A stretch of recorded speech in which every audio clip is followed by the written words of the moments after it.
one to help Allah in the rule of this creation.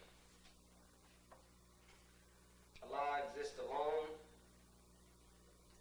and we're instructed in Quran to say, Qul huwallahu ahad. Allah is one. We want to start off by reading from the chapter Al-Nisa, the women. And it says, Bismillahir Rahmanir Rahim.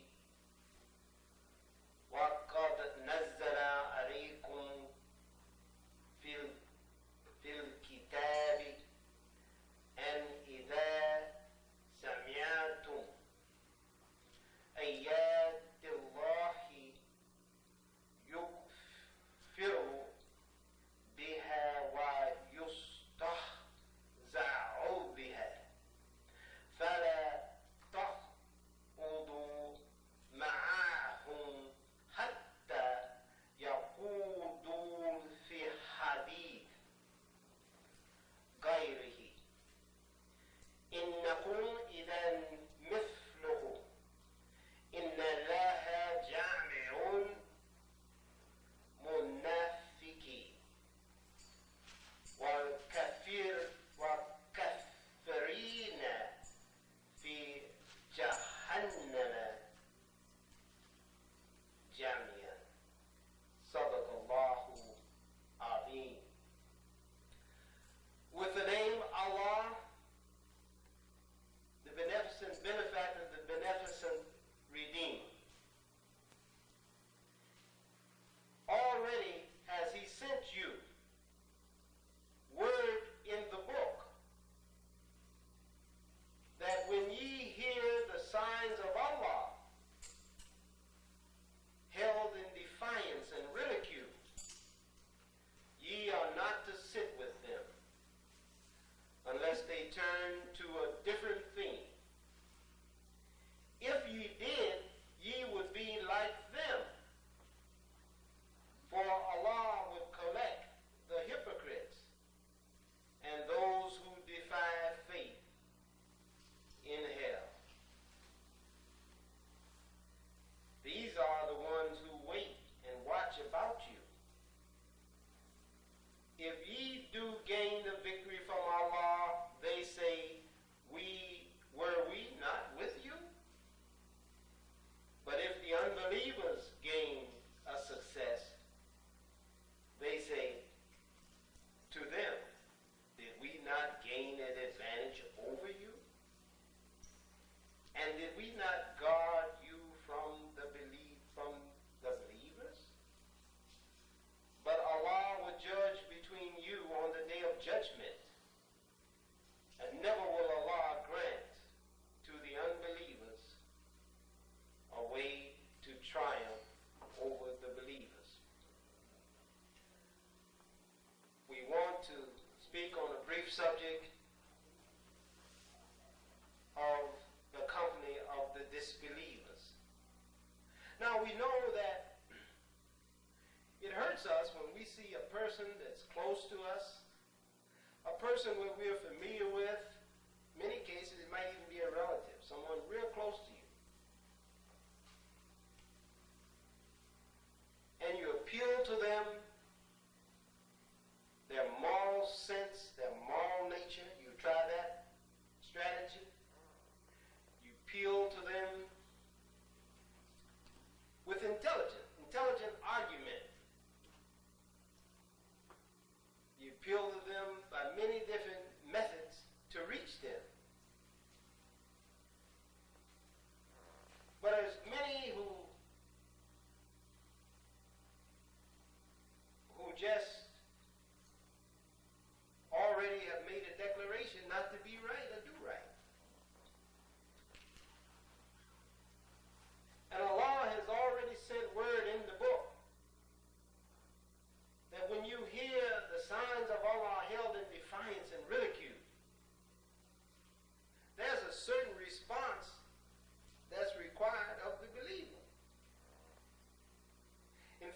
believer doesn't even want to sit in the company of disbelievers, of those who speak low of Islamic concerns. But it hurts us. We try to do many things, and sometimes it carries a big weight and a burden on our hearts. But Allah, and we read Quran, we study more and more, and we feel comforted when we find out that this big burden that we carry is not really even necessary. Allah says that He would cut off those who speak down and take this religion in ridicule and defiance. Allah also says in the Quran, إِنَّ الَّذِينَ كَفِرُوا سَوَاءٌ عَلَيْهِمْ أَنذَرْتَهُمْ أَمْ لَمْ تُنذِرْهُمْ لَا يُؤْمِنُونَ كَتَبَ اللَّهُ عَلَى قُلُوبِهِمْ وَعَلَى سَمْعِهِمْ وَعَلَى أَبْصَارِهِمْ غِشَاوَةٌ وَلَهُمْ عَذَابٌ عَظِيمٌ. As to those who reject faith, it is the same to them whether you warn them or do not warn them.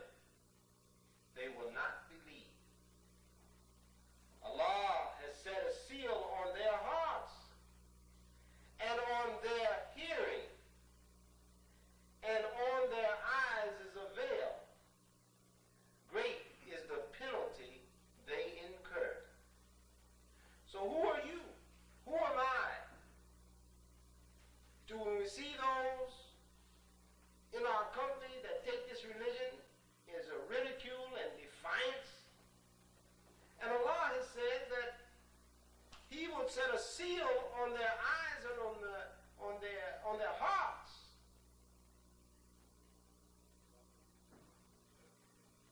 And there are some say, well, I know them.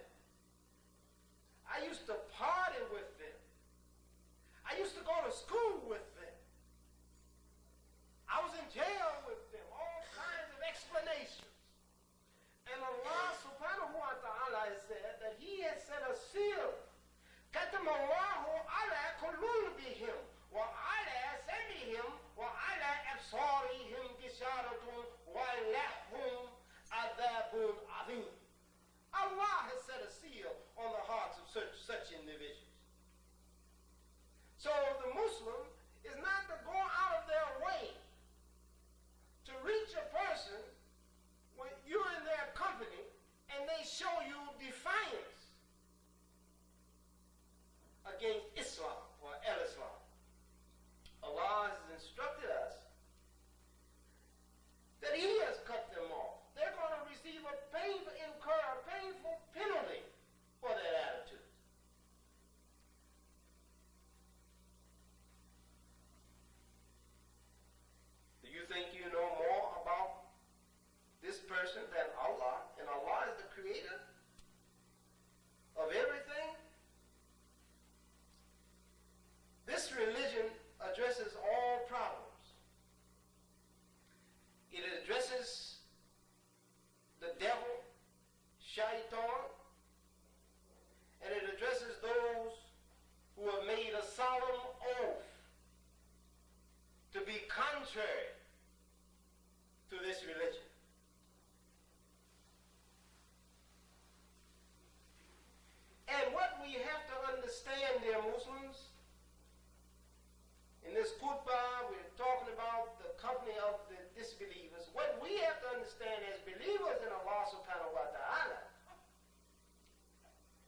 see if this person is not crazy or mashnoon. Now, you know, many people have delusions and whatever.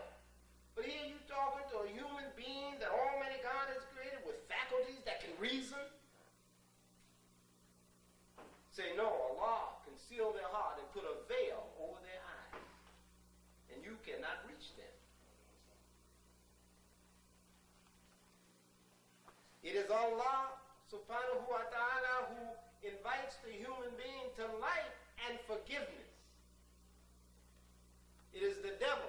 It is shaitan, Satan, who invites the human being to darkness. Now, the devil hasn't always been the devil. It didn't start out complete. It started out with a contrary spirit. You know, in Al-Islam we have jinns, and they're disbelieving and believing. Spirit beings, creation of Allah. And you have a disbelieving jinn and a believing jinn. The disbelieving jinn takes the attitude that I know better than Allah. I'm going to show Allah what's happening. I'm so smart, I'm so intelligent, I'm going to show Allah where he made a mistake. I know better. And a khayru minhu wa khalaqtani min nur wa khalaqtuhu min tin. I'm better. I'm made of fire. So it's this contrary spirit that leads to the devil.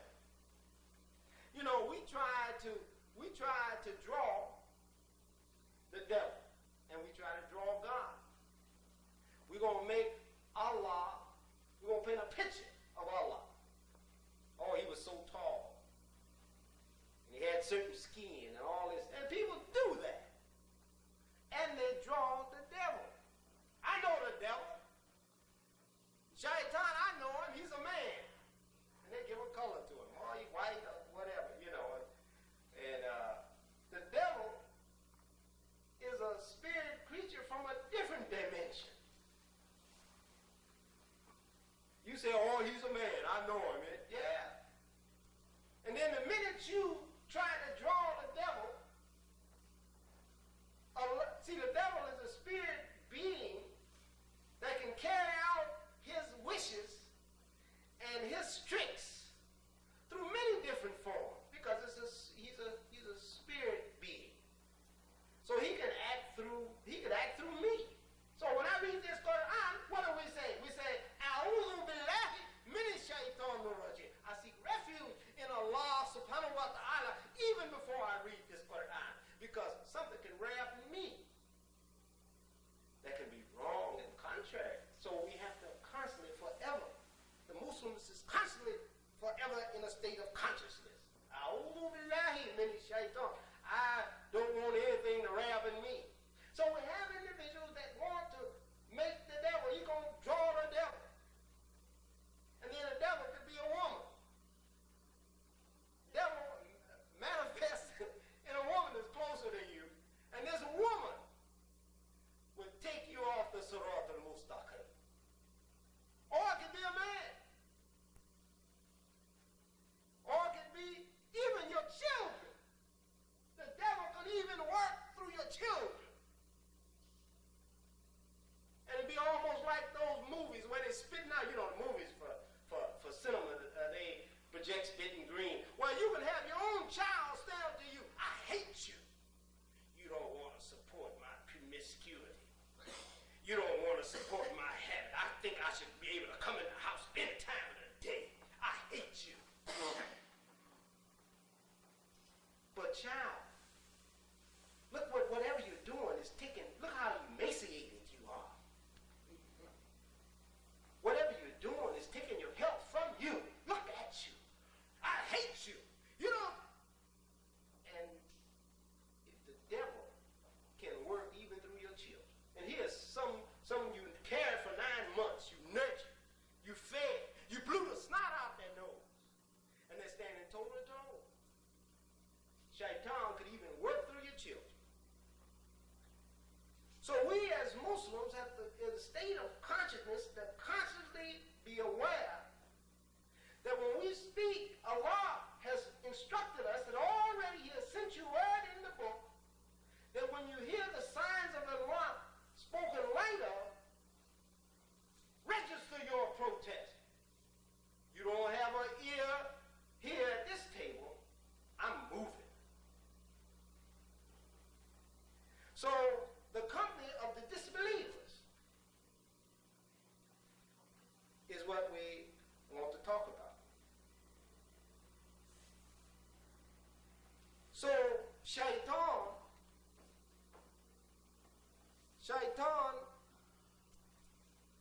another thing we can say about shaitan. Allah says that shaitan can threaten you with poverty. Now let's think on this one. You're at work, and you're working, and your employer say, I don't like you taking this Islam a little too serious. I don't like that. And he threatens you. I think you might have to get another job. Now, if you acting foolish, you're gambling, rebar, liquor, dope, he says nothing. You want to clean yourself up. You want to respect your family and everything about. You want to get educated. You want education. You want sophistication. Then your employer comes and says, you're taking this serious. I'm going to threaten you with poverty. So shaitan has found a medium that he can work through your employer. This is how shaitan works. That contrary, defiant spirit against what Allah subhanahu wa ta'ala requires of the human being. So the company of the believer, the company of the disbelievers is subtle, but you have to see and you have to read Quran and you have to be sincere before you can even see what's happening. The devil threatens you with poverty. When you see the minute you find yourself threatened with poverty, be of assured you are under the influence of shaitan. So, the believer should want to not be in an impoverished situation. You might find yourself in an impoverished situation, but that's not where the believer should want to remain. So if you see Muslims that are doing well, he should want the same for you. We thought this brother, you're my brother, yes, but you should want dignity for me just like I want dignity for you. You shouldn't feel affronted when I want dignity. I want respect.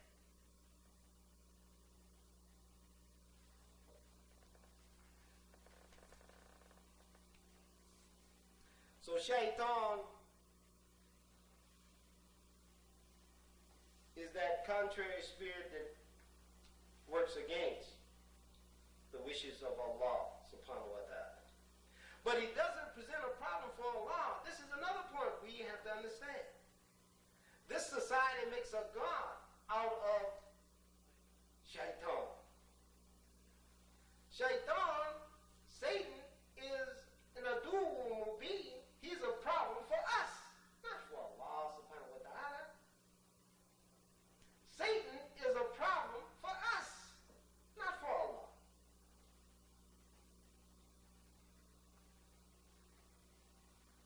And this life is about choices.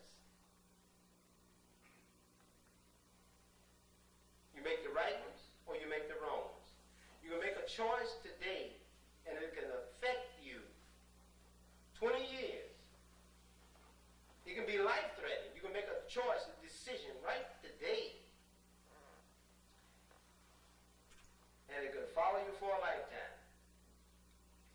So we have to be conscious of the decisions and the choices that we make.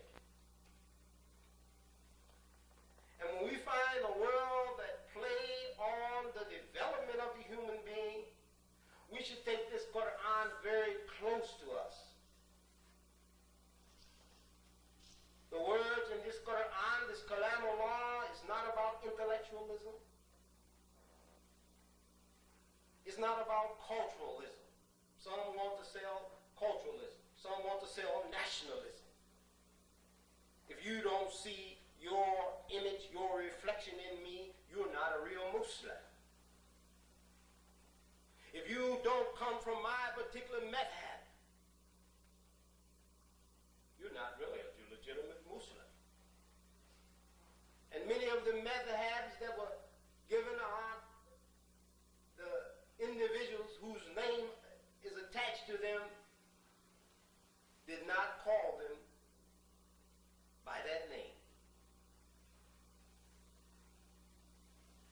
What madhab did Abu Bakr radiyallahu anha? What madhab did Abu Bakr speak from?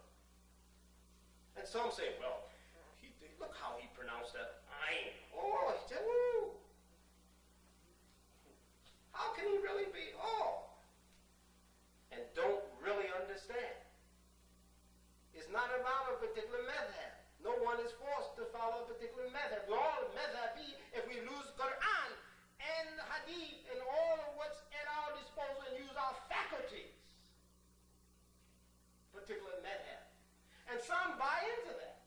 If you don't have a particular headdress that I wear, if you don't have a particular robe, a particular gown, a particular dress that I have, and this is why the Muslim world is in the problem that it's in. I know what your sheikhs tell you. Allah subhanahu wa ta'ala said, huwa samakum humul muslimin min qablu wa fi hada. I call you Muslim. We call you Shia. We call you Sunni. We call you Muslim. Huwa samakum humul muslimin min qablu wa fi hada. I call you Muslim before and now. So you can get hooked up on a lot and around the world. Big palatial masjids are being built and they're empty. Because the imams are given khutbah, 5, 6, whatever. And it doesn't instill action, it doesn't instill a change in the people.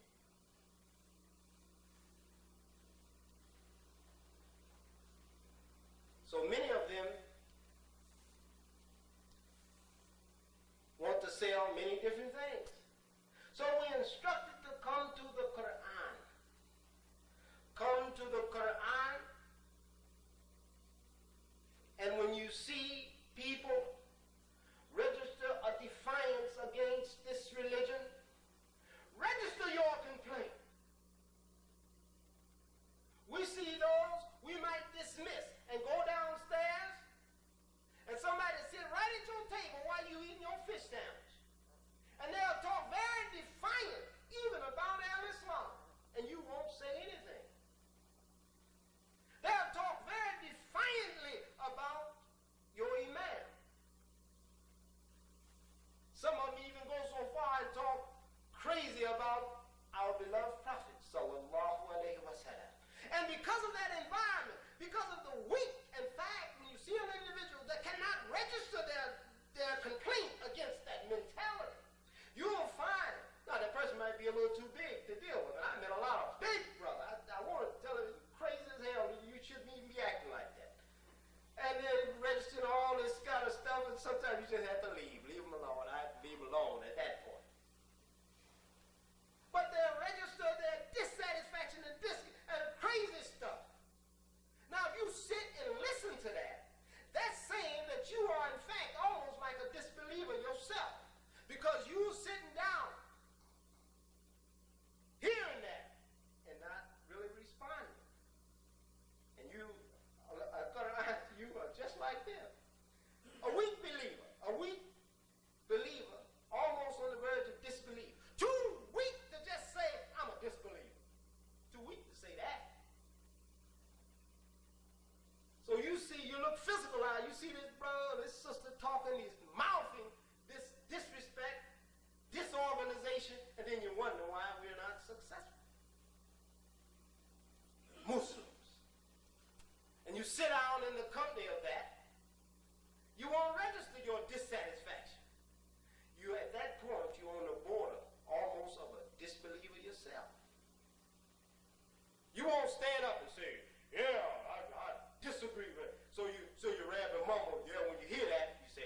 So each and every one of us are instructed to be aware of the company we keep.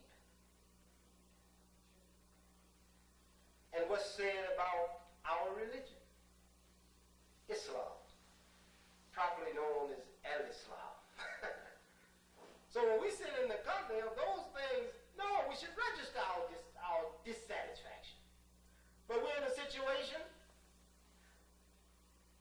I've seen many things.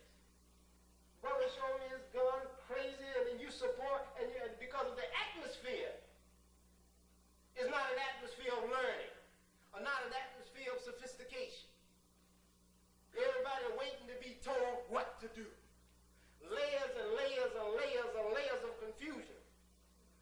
The individual should be empowered to the degree you don't have to go through all those layers and layers of what has to be done. If you don't see me with a paint roller to do it, you feel, well, I don't even think it's necessary for me to come out. Each one of us should find our own individual package of knowledge that Allah has given to us and be responsible. Allah said your own self obligates you. So beware of the company of the disbelievers. Allahumma salli ala Muhammad wa ala ali Muhammad. Hum sallaita ala Ibrahim wa ala ali Ibrahim. Innaka hamidun majid.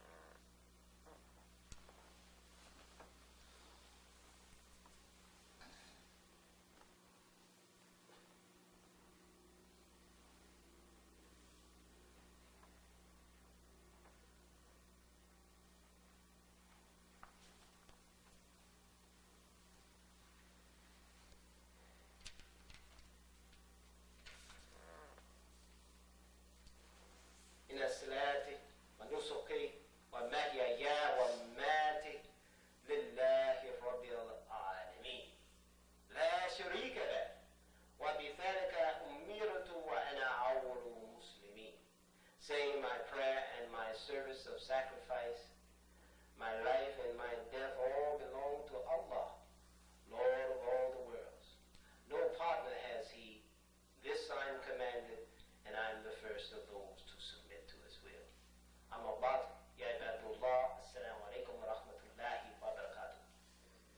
Dear beloved Muslims, in conclusion of this khutbah, the company of the disbelievers, we like to emphasize that it is time for the believers to be responsible. Many of us are going from one disappointment to another, and we're not settling down and being responsible. We're seeking situations of comfort and ease. Allah has said, Inna ma'a yusra yusr. Certainly with difficulty comes the ease. We see difficulty, we see work, we see many things, and we instantly want to shirk our responsibilities. Prophet Muhammad sallallahu alayhi wa sallam has said that he who looks for ease sells himself to masters who will abuse him. So if you're looking for ease, someone else to take up your responsibility, to do for you what you should do for yourself. The African American for centuries have wanted rule. He wanted ascendancy, authority in the space that he occupies. This has been a wish. But the question is, if we were given rule tomorrow, could we manage it? Don't say no too quick. Could we manage it? And if the rule was predicated on our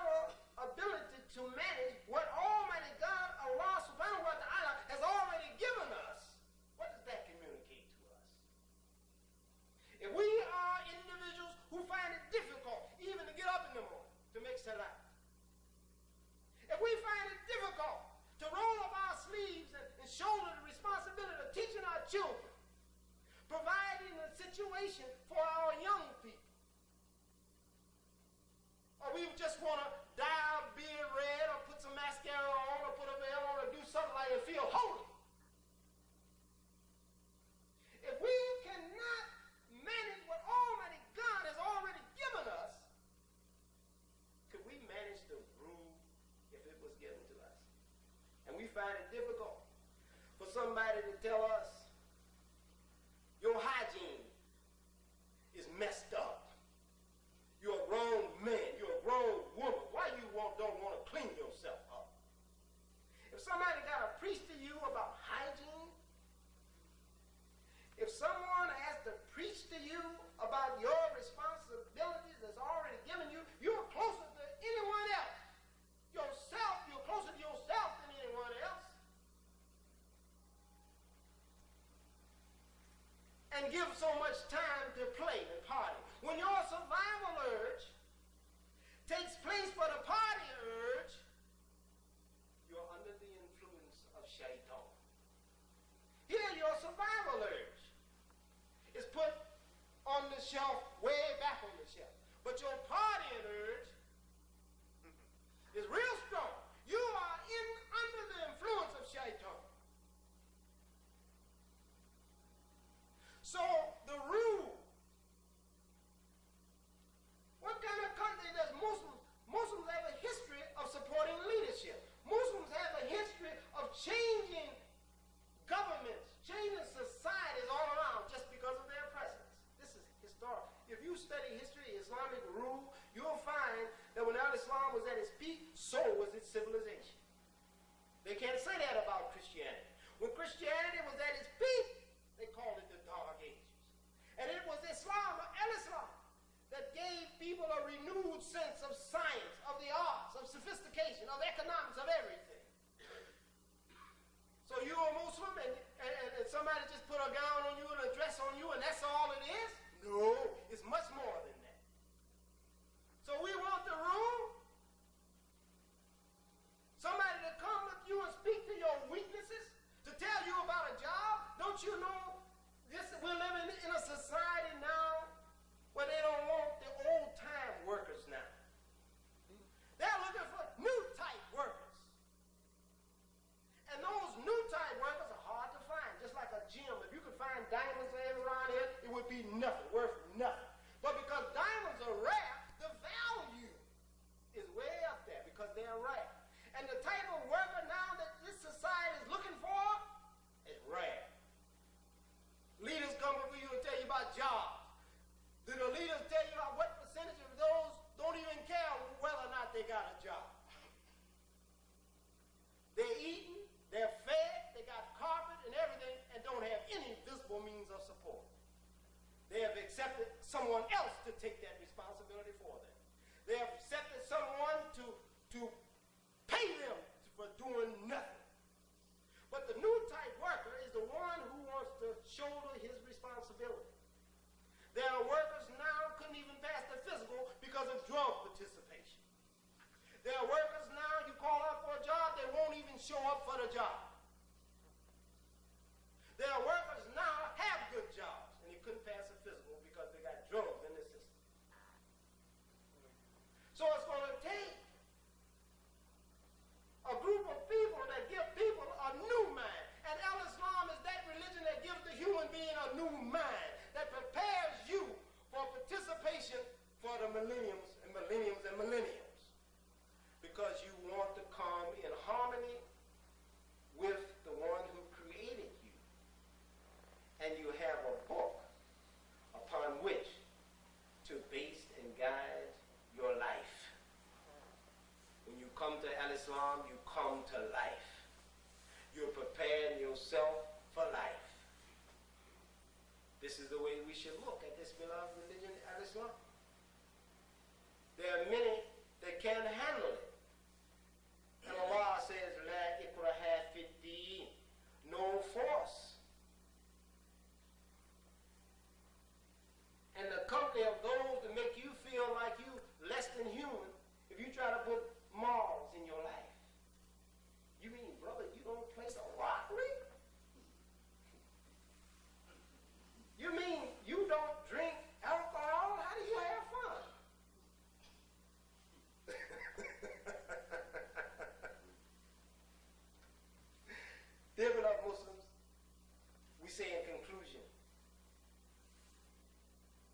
true believer is angered by the one who claims he's Muslim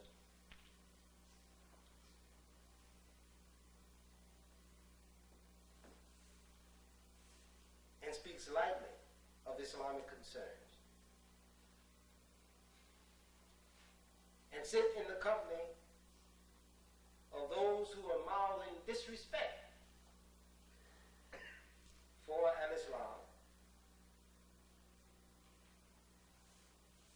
and make no effort to change this old messed up environment. The true believer would not sit in that company.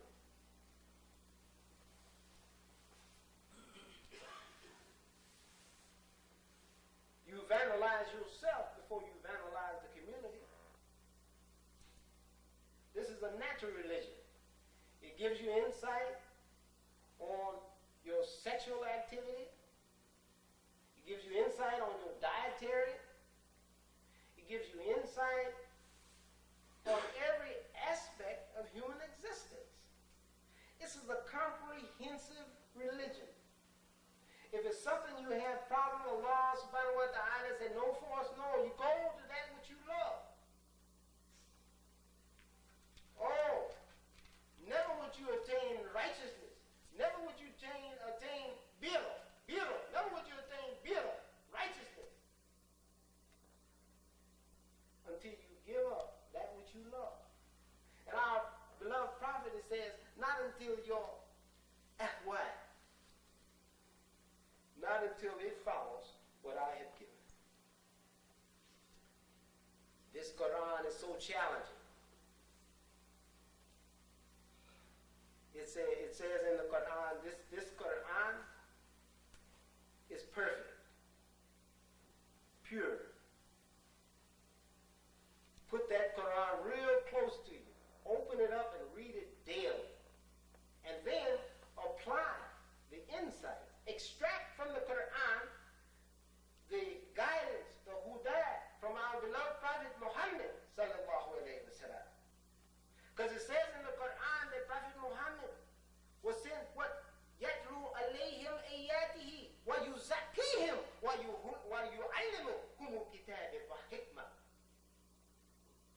Teach the people the signs of Allah's creation. Purify them.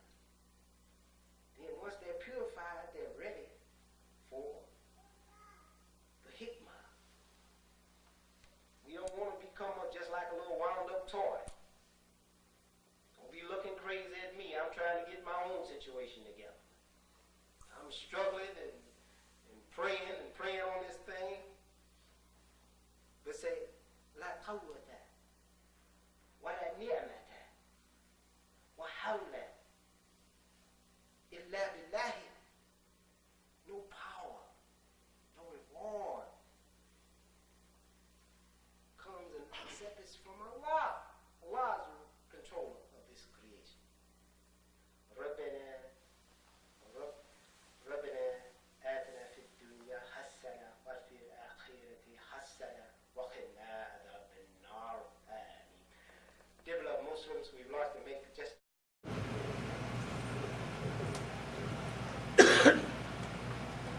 الله أكبر. الحمد لله رب العالمين الرحمن الرحيم مالك يوم الدين إياك نعبد وإياك نستعين اهدنا الصراط المستقيم صراط الذين أنعمت عليهم غير المغضوب عليهم ولا الضالين. آمين. إذا جاء نصر الله والفتح ورأيت الناس يدخلون في دين الله أفواجا فسبح بحمد ربك واستغفر إنه كان توابا. الله أكبر. الله أكبر. سامي الله لمن حمده. Allahu Akbar. Allahu Akbar.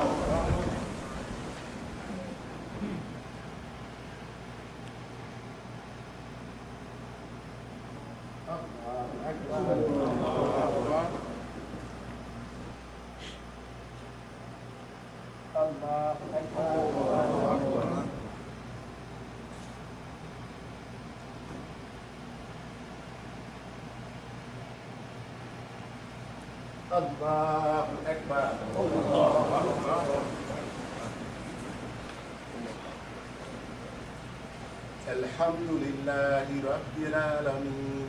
الرحمن الرحيم مالك يوم الدين إياك نعبد وإياك نستعين اهدنا الصراط المستقيم صراط الذين أنعمت عليهم غير المغضوب عليهم ولا الضالين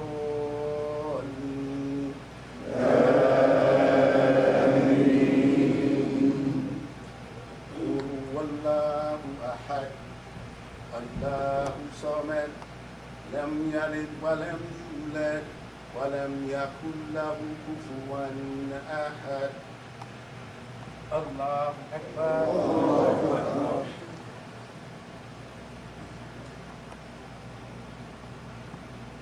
سامي الله لمن حمده. الله أكبر.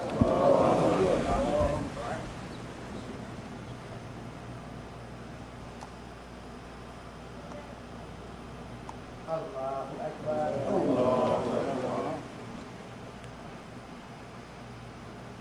الله أكبر.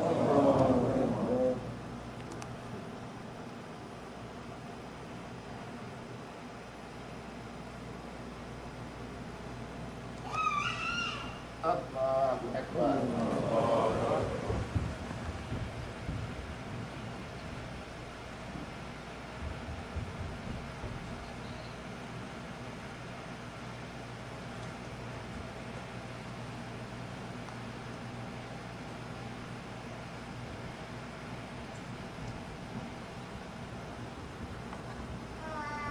السلام عليكم ورحمة الله. السلام عليكم ورحمة الله. السلام عليكم ورحمة الله. السلام عليكم ورحمة الله. To come to Allah and I accept our prayer.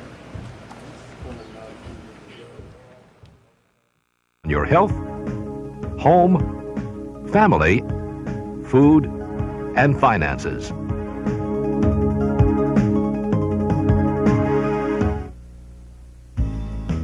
Did you know that taking a test before your child is born may improve the odds of your child doing well on tests? That food allergies may make it harder to lose weight? Or that there's a new technique to treat snoring? Consumer Science News and Notes will explain these interesting facts and offer useful and intriguing information. Keep a pen and paper handy. During the program, we will tell you where to send for free brochures and information packets. The United States Fire Administration offers a few tips to help prevent fires at your home. First, don't use a kitchen oven range to heat your home during colder weather. Oven ranges can be a fire hazard and a source of toxic fumes. Keep space heaters and wood stoves at least 3 feet from anything combustible. Make sure wood stoves have proper floor support and adequate ventilation. Fireplaces must have a glass or metal screen to prevent sparks from igniting nearby carpets and furniture. Be sure that all furnace controls and emergency shutoffs work well. Leave furnace repairs to qualified specialists. Never leave cooking unattended. Double check to see that all appliances are off before going to bed or leaving the house. For more fire safety information, visit the United States Fire Administration at www.usfa.fema.gov. More than half of all U.S. households own a pet, but 1 in 4 of these pets may wind up in an animal shelter. To make pet adoptions more successful, experts recommend that owners follow 4 pet pointers. First, discuss the rules of pet behavior with your family before your new pet comes home. This will improve the odds that your new pet receives a consistent message. spay or neuter your cat or dog to prevent unwanted litters. Proper training is very important. New puppies or dogs not accustomed to staying alone can bark or howl. Get pet references from a vet, just in case you move. They may help persuade a prospective landlord that your pet will be well behaved. A free booklet called The ABCs of Responsible Pet Ownership is available at animal shelters and humane societies. For a free copy, visit www.febreze.com. Increasingly, people are rediscovering the simple joys of craft projects, spending time with family members, and creating handmade delights with scissors, paper, and glue. According to experts at the Hobby Industry Association, successful family crafting starts with organization and a sense of humor. Get the kids involved by letting them sort materials by shapes and colors. Create craft projects on paper plates or mats for easy cleanup. When looking for project ideas, turn to your local craft store. Many craft retailers offer free project sheets and in-store demonstrations and are happy to help their customers choose age-appropriate materials. You can learn more about crafting, including the National Craft Month Cherish the Moment promotion on the Internet. Log on to www.i-craft.com for craft tips, project ideas, and contest opportunities during National Craft Month and all year long. Moms who want their children to be good at taking tests can start by taking a thyroid test before the child is born. The test, called a TSH test, measures how well the thyroid gland works. The test is important because a mother's untreated thyroid deficiency can negatively affect a child's brain development. Preventing thyroid deficiency can avoid lower IQ scores, difficulties in motor skills, attention, language, and reading. A recent study found that women with untreated thyroid deficiency during pregnancy were nearly 4 times more likely to have children with significantly lower IQ scores. 1 in 50 women have an underactive thyroid during pregnancy. The study was conducted by the Foundation for Blood Research with support from the National Institute of Child Health and Human Development, a division of the National Institutes of Health. If you are expecting, it may be a smart idea to discuss this test with your doctor. A healthy diet can not only help reduce the risk for heart disease, it can be easier to achieve than many realize. There are a few myths about nutrition, however, you should not swallow. For example, research shows that foods containing cholesterol do not raise blood cholesterol levels in most people. A recent study about eggs from the University of Washington found even people with moderately high blood cholesterol can eat up to 2 eggs a day. Another myth is that everyone should shake the salt habit to avoid high blood pressure. The latest research shows that salt does not raise blood pressure in most people. Finally, remember, just because a food is low in fat, that doesn't mean it's low in calories. A key to good health, experts advise, is balance and moderation when you eat.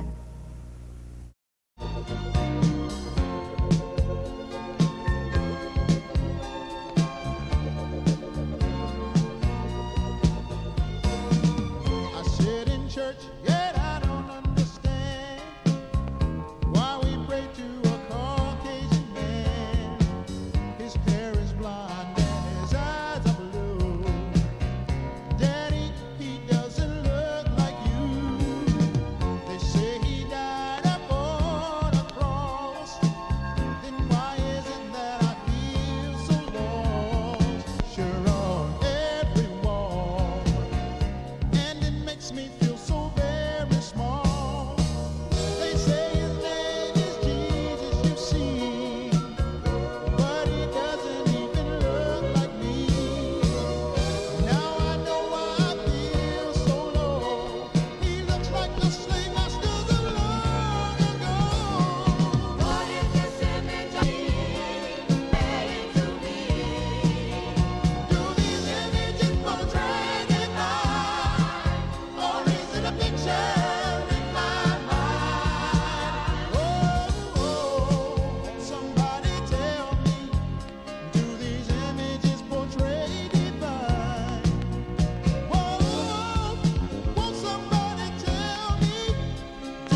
picture